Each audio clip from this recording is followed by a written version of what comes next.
Hello and welcome to the Federal. I am Nilanjan Mukhopadhyay and you're watching Off the Beaten Track. India is now entered a very critical phase.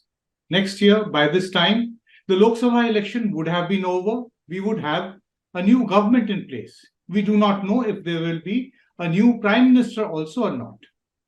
It's a very challenging period and we have to understand this. There have, of course, been several events of late. We recently also had the elections in Karnataka, where the Congress did very well. We have assembly elections coming out later this year in 5 important states, most of which are important in the north, where the BJP and the Congress are head-on, one-on-one conflict in those states, that is of Madhya Pradesh, Chhattisgarh, and Rajasthan. Now, I'm going to be talking about all this and the situation that India is in, the roadmap to 2024, with one of the foremost scholars who has actually kept an eye on India from a long distance away, from France all the way. I would like to welcome to this program Professor Christophe Jaffrelot,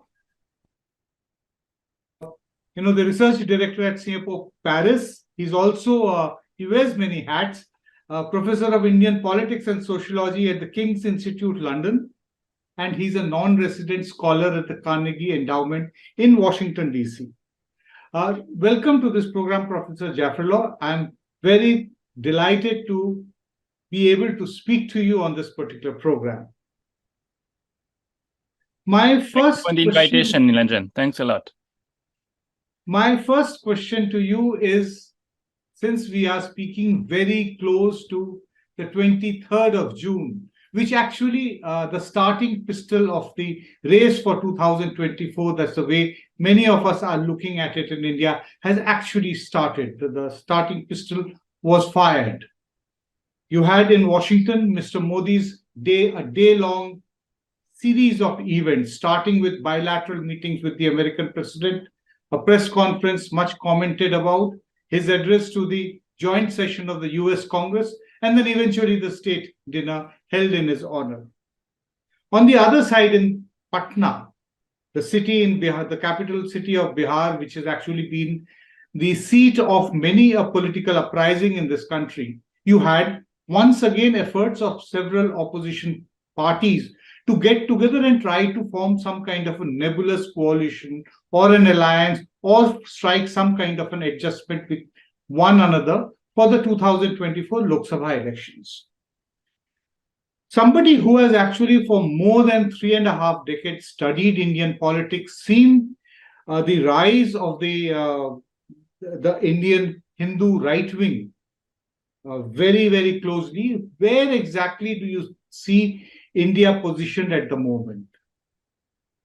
Well, I think you rightly mentioned the trip to Washington that Narendra Modi has just completed in relation to the domestic scene, because clearly one of the reasons why Narendra Modi retains such a popularity, it's because of the way he is seen as a global leader, and the fact that Americans, French next month invite him and greet him is helping him a lot to assert his own persona, I would say, right, on the charismatic repertoire. So we see this. I see this international exposure of Narendra Modi as one of the pillars of his politics, of his repertoire, of his political repertoire that is so personalized. He epitomizes a new regime, a new form of politics, at least, a new political system that is extraordinarily centralized. And it's not only the government, where there are very few ministers who matter. It's also parliament, where he never goes almost. It's also most of the institutions which have been emasculated. And therefore, a kind of, you can say, presidential system has taken shape. On the other hand, you have opposition leaders who are almost equals. It's not easy to find a primus inter pares. If we had to designate one, we would be somewhat embarrassed, I think, Right. which is a different model, which is the model we saw for 10 years during the UPA government. Manmohan Singh, of course, was prime minister, but he had many peers, Chidambaram being one of them. The list is very long, in fact. It was a kind of dream team by contrast to the kind of government we have today, but it's a different model. It's collegial, it's not personalized. So the choice that Indian citizens will have to make next year is not only a choice between two ideologies, political orientations, it's also a choice between two ways to govern. And of course, if they go for more collegiality, it will find expression in more federalism, which is certainly an important dimension of the politics of India today, because we see BJP losing one state after the other. You mentioned Karnataka recently. We'll see what happened in Madhya Pradesh, Rajasthan, Chhattisgarh, and others. But clearly there is a disconnect between the strength of Narendra Modi and the weaknesses of BJP. So, and I close on this, the elections of 2024 will not only, I repeat, be for or against Hindutva, for or against secularism, but also for or against a federal view of the polity of India. And also probably whether the Indians want a presidential form of government, not exactly in that name, or whether they want a more collegiate kind of government or a parliamentary democratic kind of government, which we have had right from the time that India became independent. You used, while replying to your first question, you talked about the strength of Narendra Modi and you juxtaposed it with the weakness of the BJP. I want to understand, are you actually saying that while the BJP is strong, Narendra Modi is exceptionally, the BJP is weak and Narendra Modi is exceptionally strong? I think there is an unprecedented disconnect. Well, maybe you found it in the 70s with Indira, when Congress was not that strong, Right. And she, of course, won the 71 elections. You have to go back to this, to these early 70s moment for seeing such a great disconnect, because usually the ruling party and the ruling leader are helping each other. We are in a situation when BJP does not help Modi in terms of its popularity, and it is on the way.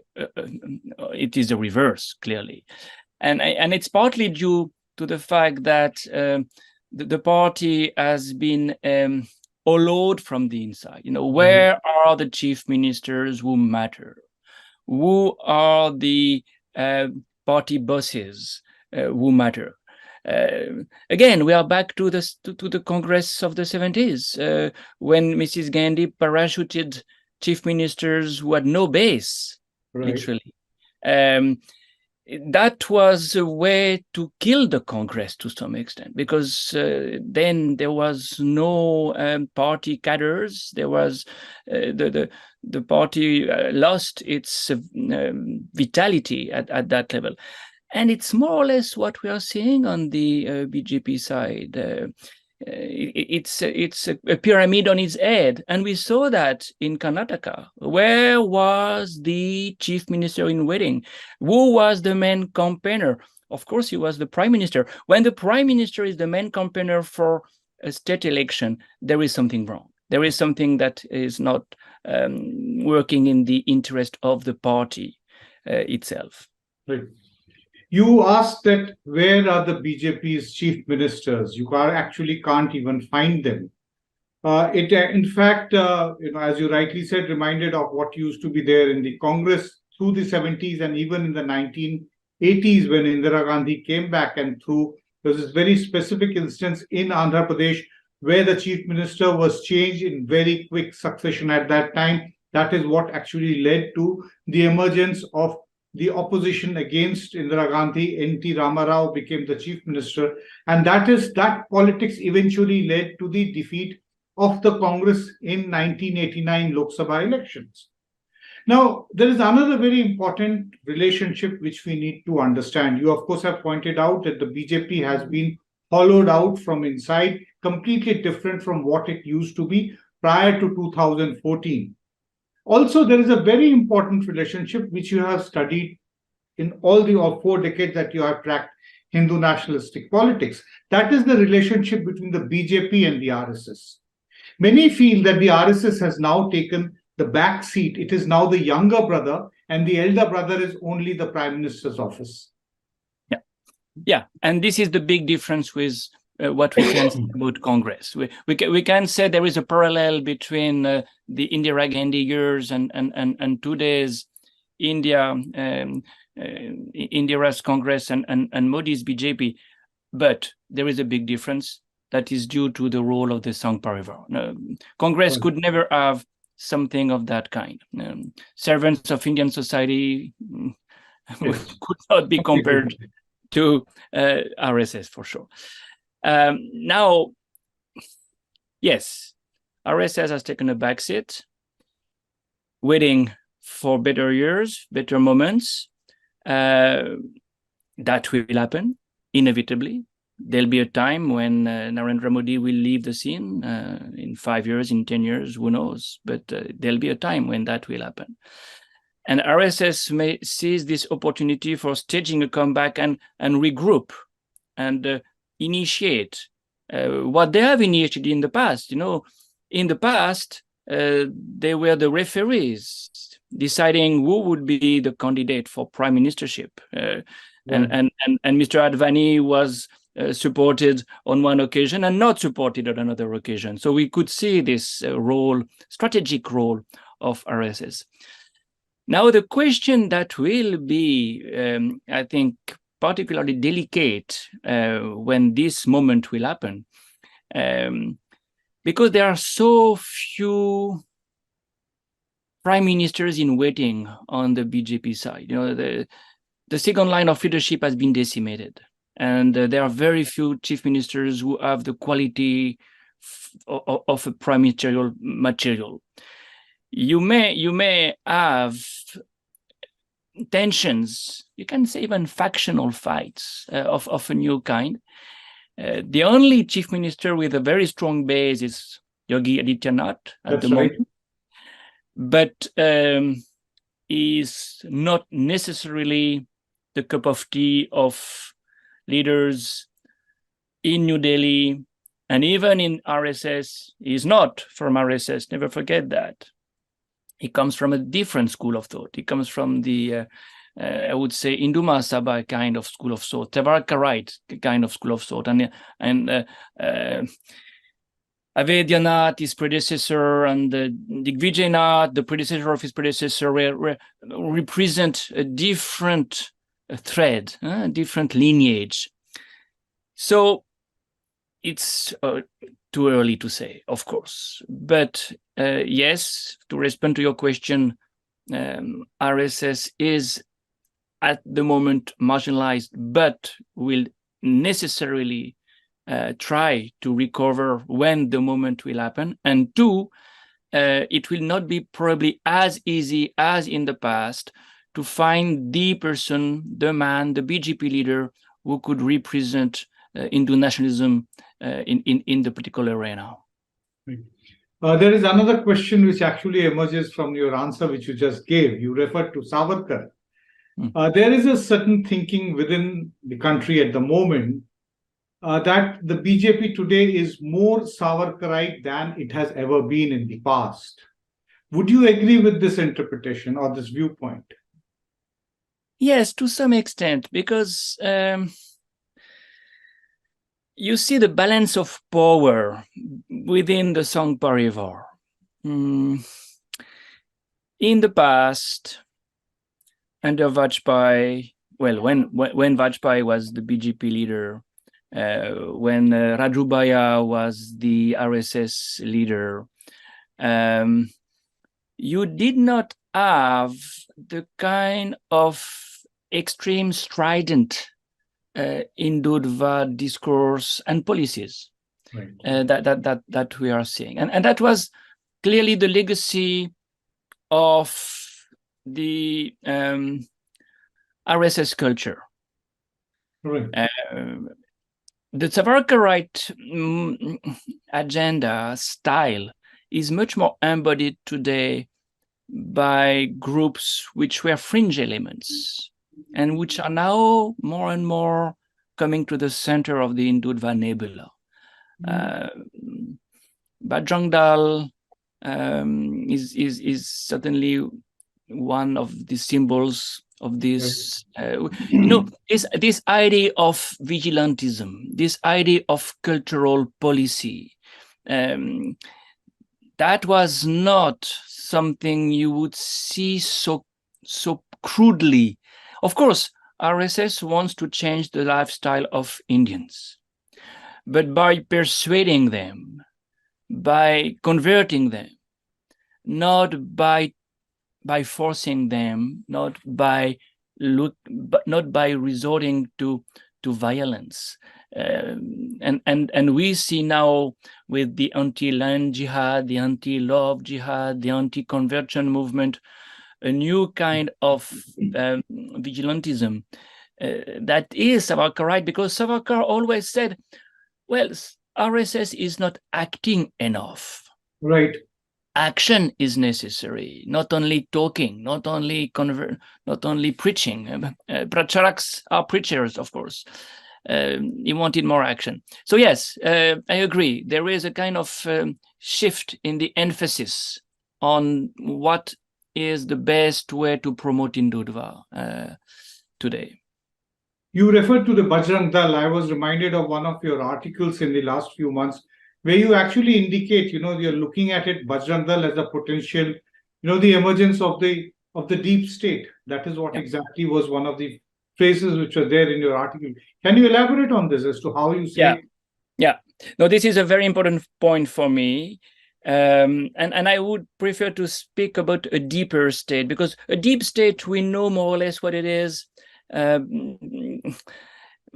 Pakistan is the model, a state where power resides in the hands of people who are not accountable to anybody. Right. That's a deep state. And of course, the security apparatus, surveillance are part of it. A deeper state is something different.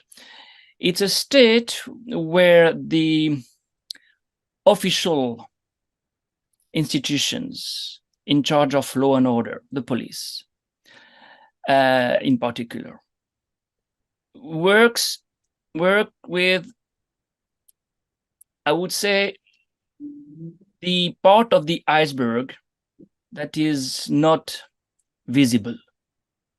Right. Police is the visible part of the iceberg. Now we have vigilante groups, Gauraksha Dal, of course Bajrang Dal, so many, which are imposing a kind of cultural ethos on minorities, on Hindus, which arc back to a cultural code, the upper caste view of what is a good society. Right. Which means you marry in your community, you marry also in your own caste, and we keep an eye on girls to make sure that they do.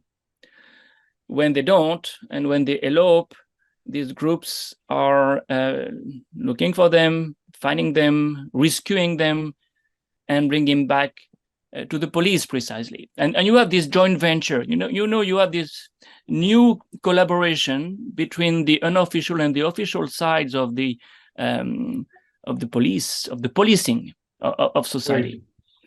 And this is what I called a deeper state, because the state is relying on forces which are not accountable to anybody, which are illegal, but which are legitimate because they do things in the name of religion, in the name of the orthopraxy of Hinduism, in the name of traditions. In the name of good for society also.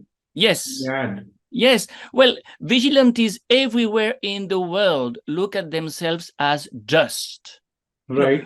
You remember the word lynching comes from the name of Mr. Lynch, right, who in the US in the 18th century took care of the Black people who were thieves, who were violent, and he did justice. It was illegal, but it was in the name of the good society, as you say. Right. Which is clearly a great, great danger. When a society is not in a position to hand over the criminals to the judiciary, but decides who has to be lynched, who has to be hanged, because they know better, then you have a problem. And it's a very dense network now, very well entrenched at the local level. That's why I speak of a deeper state, because it's imbricated in the social fabric. Right. Professor Jaffrelot, let me draw your attention to a statement which was there in the address which Mr. Modi gave to the joint session of the US Congress, which actually caught my eye. He said that very recently India celebrated the 75th anniversary of Independence Day, a period after 1,000 years of foreign rule in one form or the other. Prior to this, it used to be part of Mr. Modi's political rhetoric to refer to 1,200 years of slavery. That's something which he had started using right from 2011 and 2012 when he was seeking his third term as chief minister. But now it has become an official statement of policy of the prime minister at a place no lesser important than the joint session of the US Congress. What does this indicate to you? Well, it indicates that we have a de facto Indo-Rashtra in the making. It indicates that the legacy of the Indo-Islamic civilization is denied, has to be eradicated. There was an Indo-Islamic civilization. There was a real synergy, synthesis, because of the Islamic influences over centuries. And that is supposed to be neutralized, denied, eradicated. And of course, it means that you have to rewrite your history, and that's what these textbooks are showing today. And but it also means that you stop taking care of the Islamic monuments, the architecture that is inherited from this period. But it means even more seriously that Muslims are bound to be second-class citizens because they are the heirs of an external part of the nation. They are not supposed to be part of the core nation. This is, for the moment, purely a de facto process, but it can find expression in laws and regulations. The Citizenship Amendment Act was clearly a first salvo, saying refugees, when they are Muslims and come from Bangladesh, Pakistan, Afghanistan, are not eligible to Indian citizenship. You have also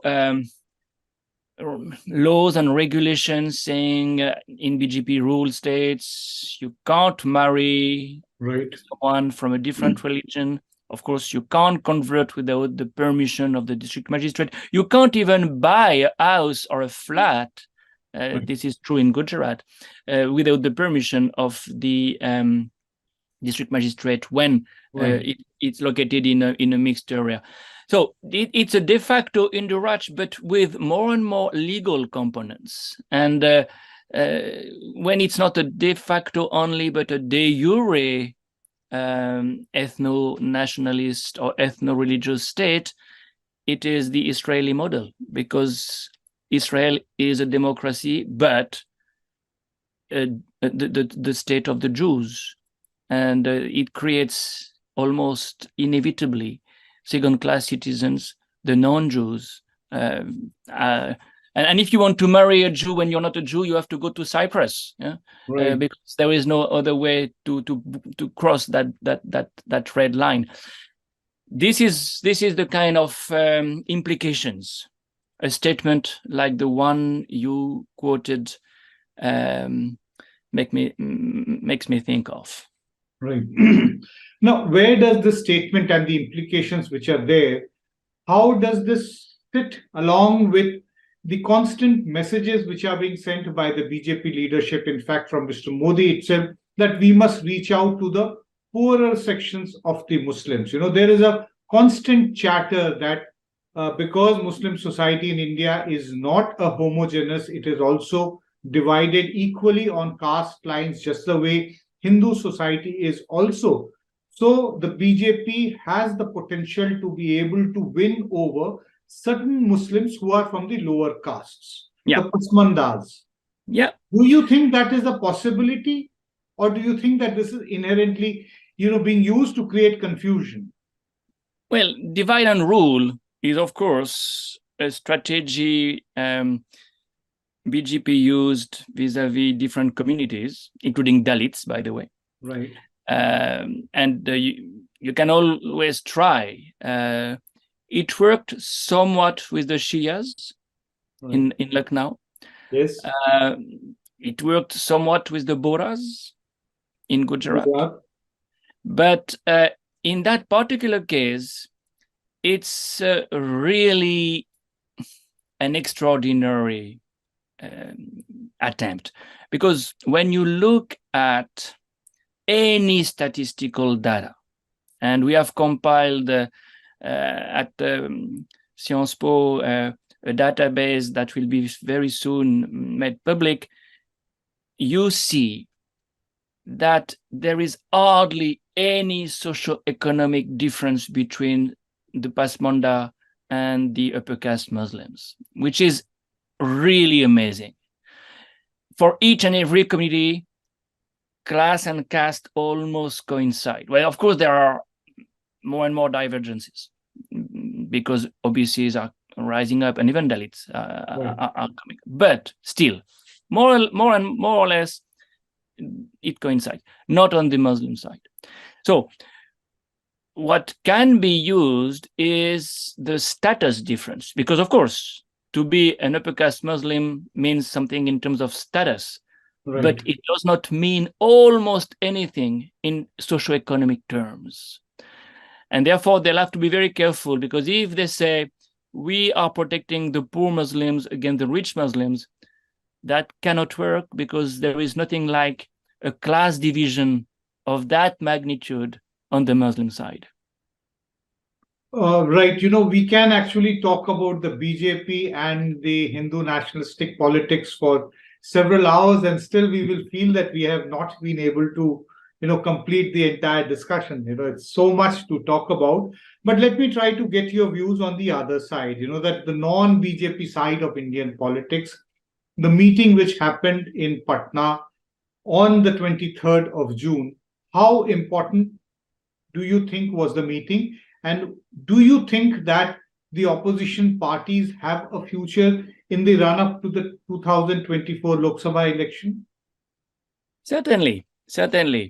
Well, this meeting is an important one.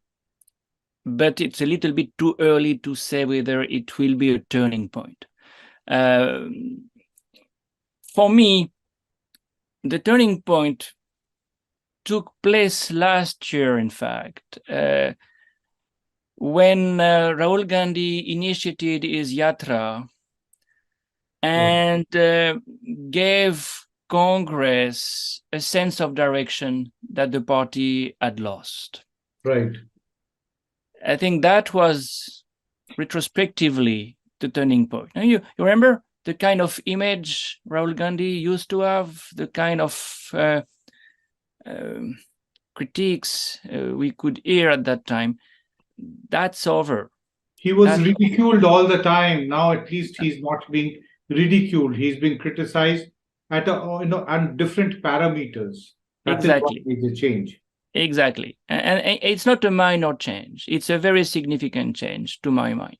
Also because at the same time, Congress had party elections, not perfect elections for sure, but at least party elections have taken place.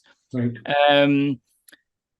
So there is a Congress that is now in a position to be a kind of glue for a coalition. It can, and not necessarily for one of its leaders to prevail. That's why I insisted in the beginning on the collegiality dimension, because Rahul Gandhi is a team player. He is in any case out of parliament. He will not be able to contest the elections. He cannot contest elections. He cannot be prime minister. He can play a different role. He can play a role that is very well known on the Congress side. The role of the man outside, the man out of the crowd or above the crowd, who coordinates factions. Mahatma Gandhi did it all the time. That's a role that is needed, especially in a faction-ridden party like this one, and especially in a coalition that will be very large if we go back to the UPA modus operandum. So the ball is more in the court of state party leaders, really. And some of them have realized that it was a kind of survival battle. Others are still prepared to deal with the center. And they can deal with the center for many reasons, mostly bad reasons. You need the center for getting your things done. You to get the approval, to get the authorization, to get so many licenses. We are back somewhat to the license right there. And you have also another bad reason: fear.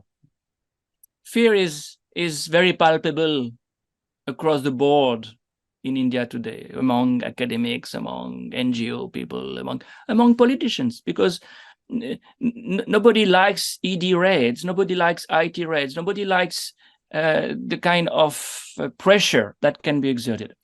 So will the state leaders rise to the occasion and realize that the more they wait for shifting the agenda, the more they risk to become redundant, and many of them are bound to become redundant in the course of time.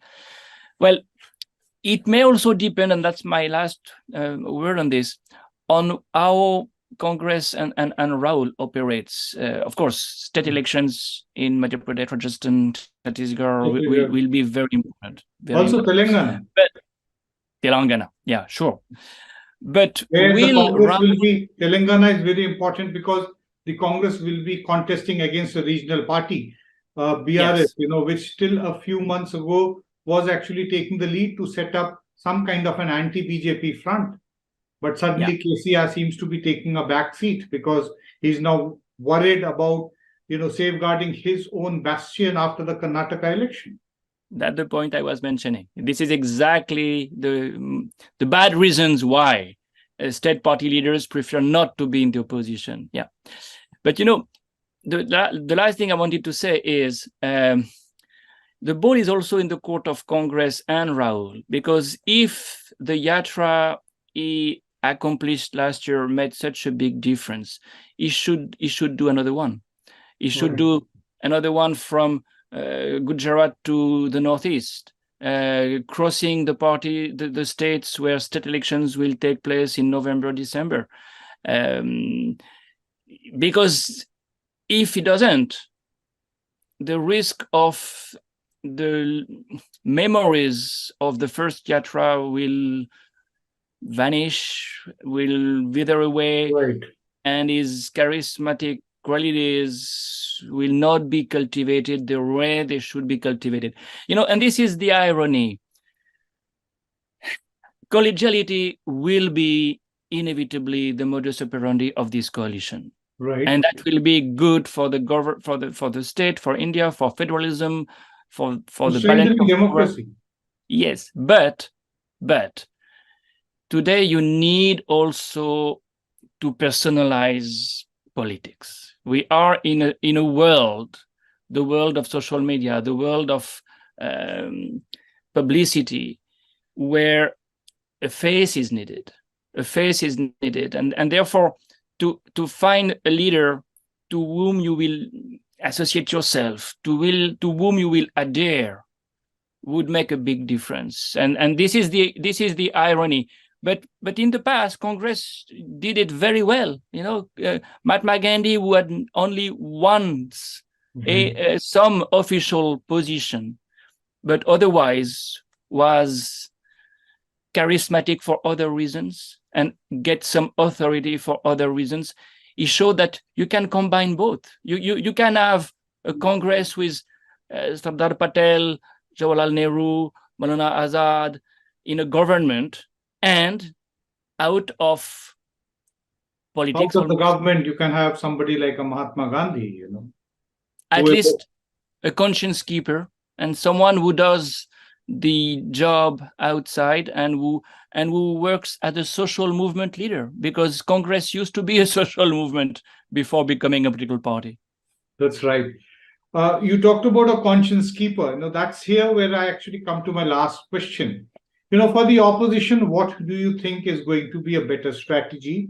Should it highlight the contest against the BJP on ideological lines? This is what the ideological position, which became very sharper in the course of the Bharat Jodo Yatra. In every speech, Rahul Gandhi is talking about that he is against the politics of hate. That is what he keeps on stating and asserting in every single speech of his.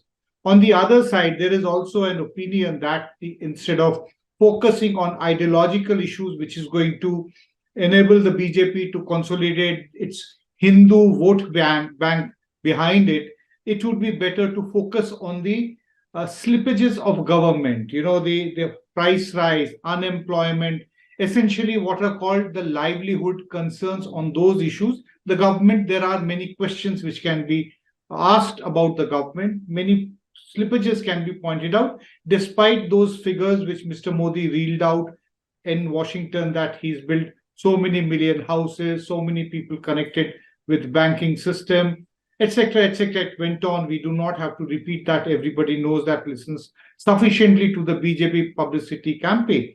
So is it better to be ideological opposition, or is it better to be tactical and pragmatic opposition on performance issues? For me, these are the two sides of the same coin.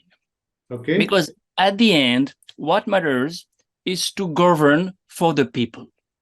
And you govern for the people by fighting inequalities, and inequalities are on the rise. Joblessness is on the rise. The percentage of Indians below the poverty line is increasing. Right. And the Dalits, the Adivasis, are also at the receiving end. Reservations are not accomplishing what they used to accomplish because of privatization, because of vacancies. And if you fight for the people in these perspectives, which are socio-economic or societal, you inevitably you inevitably also downgrade the ideology that is hierarchical, that is conservative, that is anti-progressive, that is Hindutva. So really, I think you can kill these two birds with one stone. Now, if you need tactically to emphasize one dimension at the expense of the other, probably it makes more sense to focus on socio-economic issues than on identity politics issues, because Right. Identity politics is very difficult to contest in a majoritarian system, the way India has become a majoritarian system. Right. I would make this amendment to my first statement. If you have to start with one argument, the socio-economic argument makes more sense, and it makes more and more sense because the rise of oligarchs like Gautam Adani, for instance, is just unprecedented in the history of India. So there is a political economy of Hindutva. It's not only, and that's why I repeat, these are the two sides of the same coin, because how do you saturate the public sphere with Hindu nationalist slogans? Because you have the money for that. And where does the money come from? It comes from the oligarchs who are benefiting from privatization of airports, from all these uneven playing field practices. That's the rather complicated response I would make to your question. That is a complicated question. Right. Right. I know that it is a complicated question, but I guess we'll have to leave it here to keep it very open-ended, because we are still, almost 10 months away from the elections and much is going to happen. Let us also remember that last time in elections, in the 2019 elections, the entire nature of campaigning changed in the last 3 months, only after Pulwama terrorist attack happened. Prior to that, in 2018, which is what we are sitting in 2023, 5 years later, we might talk about. But then suddenly there might be some dramatic development and which may completely change the nature of the campaigning. But thank you very much, Professor Jaffrelot. It's really been a delight to, extremely grateful to you for sparing time for us. Thank you very much. Thank you.